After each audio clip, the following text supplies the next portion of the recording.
તો નમસ્કાર મિત્રો, હવે આજે અમે પરિક્રમામાં આગળ વધ્યા થોડાક અને અહીંયા વડલાવાળી મહાકાળી માના મંદિરે આવી ગયા છીએ. તો તમને એના પણ દર્શન કરાવીએ. તો નજીક લઈ જાઓ ભાઈ અને માતાજીના દર્શન કરાવો.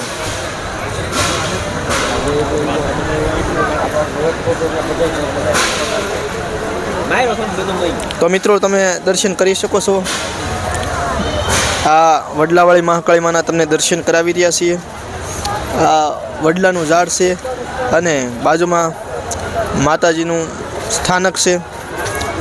તમે દર્શન કરી શકો છો. પરિક્રમા દરમિયાન આ જે વડલાવાળી મહાકાળી માનું સ્થાનક આવેલું છે એની સામે મોટામાં મોટું અન્નક્ષેત્ર ખોડિયાર રાસ મંડળ રાજકોટ અન્નક્ષેત્ર પણ છે. એની સામે એક્ઝેક્ટ માતાજીનું સ્થાનક છે. તમે ક્યારેય પણ આવો પરિક્રમામાં તો અવશ્ય દર્શન કરવા પધારજો. તો મિત્રો તમે મહાકાળી માના દર્શન કરી શકો છો. અને આ સરસ મજાનો આ વડલો છે, વડ વૃક્ષ છે. તમને બતાવી રહ્યા છે તે પ્રમાણે એમાં કેટલીક ધજાઓ પણ છે.